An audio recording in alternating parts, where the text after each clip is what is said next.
Xo'p. Mana bu masjid nomi Masjid Shajara deb qo'yilgan. Daraxt masjid deydi. Nari masjid nomini esa Masjid Liva, bayroq masjid. Nimaga daraxt masjid deydi desa, Payg'ambarimiz sollallohu alayhi vasallam payg'ambarlik mobaynida Madinada aytdik bir necha mo'jizalarni ko'rsatgan. Mo'jiza ko'rsatgan. Shu ko'rsatilgan mo'jizalar ichida bir mushrik Rasululloh sollallohu alayhi vasallamga bir mo'jiza ko'rsatgin menga deganlarda mana shu masjidning o'rnida daraxt turgan bo'lgan, daraxt. Rasululloh sollallohu alayhi vasallam turgan joylarida ona bu turgan daraxt meni oldimga kelib, meni payg'ambarligimga guvohlik bersa iymon keltirasanmi? Ya Rasululloh, iymon keltiraman deb gapirib turdi. Rasululloh sollallohu alayhi vasallam ishora qildilar.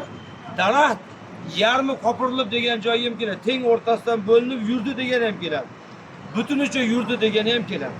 Rasululloh sollallohu alayhi vasallamga daraxt tomirlarini paypaslab yerni yorib Rasulullohning oldiga bordi. Va payg'ambarimiz sollallohu alayhi vasallamni payg'ambarligiga ashhadu an la ilaha illalloh va annaka rasululloh. Allohdan o'zga iloh yo'q, siz Allohning payg'ambari elchisiz.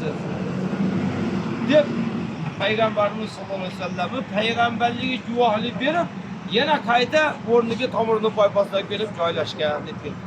Bu katta mo'jiza. O'sha paytda biz hozir ko'z oldimizga keltiramiz. Fantastik kinolar ko'rganligimiz uchun. Ko'p multfilm kino ko'rgan uchun ko'z oldimizga. Bu paytda fikr hayoli kelmaydigan bir ulug' bir mo'jiza. Ana shu holat bo'ldi. Shuning uchun bu masjid nomini daraxt masjid deyiladi. Endi nari masjid. Bayroq masjidi. Payg'ambarimiz sollallohu alayhi vasallam 13-yil islomga da'vat qildi Makkadan, ha? 13 yildan keyin Makkadan Madinaga hijrat qildilar.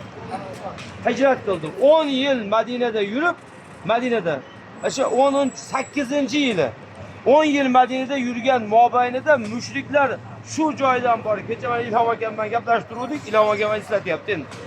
Mashadan borganmi deyapti. Qarang, mushriklar urush Rasulullohga dushmanligi shunchalikki 450 kilometrga shu joydan odamini to'plab Makkaga borgan, Madinaga borgan.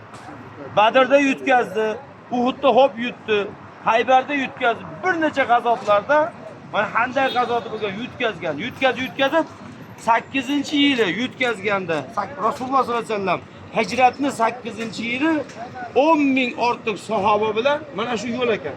Shu Madinadan Makkaga kelganlar.